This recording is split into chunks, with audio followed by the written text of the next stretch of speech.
Daily. Taste the Daily.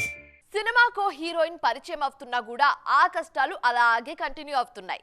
వచ్చిన వాళ్ళు వస్తున్నారు కానీ ఒక్కరు కూడా నిలబడట్లేదు. అందుకే మన హీరోలకు ఈ హీరోయిన్స్ తిప్పలు. కానీ ఇప్పుడు అవి తీరిపోయేలా కనిపిస్తున్నాయి. చాలా మంది బ్యూటీస్ మేమున్నామంటూ భరోసా ఇస్తున్నారు. మరి ఇండస్ట్రీకి వచ్చిన ఆ కొత్త బ్యూటీస్ ఎవరు?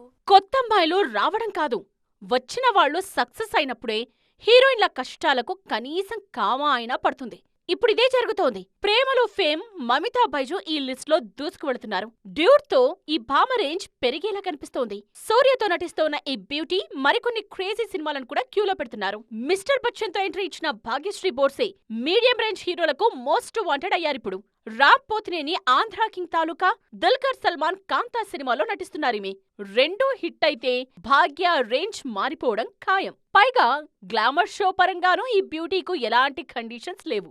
రావాల్సిందల్లా హిట్ ఒక్కటే. ప్రభాస్ హనురాఘవపూడి సినిమాతో పరిచయమవుతున్న ఇమాన్వి స్మైల్ గురించి చర్చ బాగానే జరుగుతోంది. ఈ సినిమా విడుదలకు ముందే ఇమాన్వికి ఆఫర్స్ వస్తున్నాయి. ఎన్టీఆర్, ప్రశాంత్ నీల్ డ్రాగన్ సినిమాతో రుక్మిణి వసంత్ టాలీవుడ్ కు పరిచయం అవుతున్నారు. కాంతారా చాప్టర్ 1 తో నేషనల్ క్రష్ అయిపోయారు రుక్మిణి. ఇక ఆషికా రంగనాథ్ కు రవితేజ, కిషోర్ తిరుమల సినిమాలో ఆఫర్ వచ్చింది.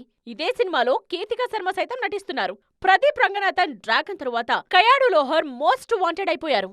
అనుదీప్ కేవి, విశ్వక్ సేన్ కాంబోలో వస్తోన్న ఫంకీలో నటిస్తున్నారు కయాడు. రాజాసాబ్తో మాళవిక మోహనన్ పరిచయం అవుతున్నారు. వీళ్లు క్లిక్ అయితే కొన్నాళ్ల పాటు హీరోయిన్ కష్టాలు తీరిపోయినట్టే.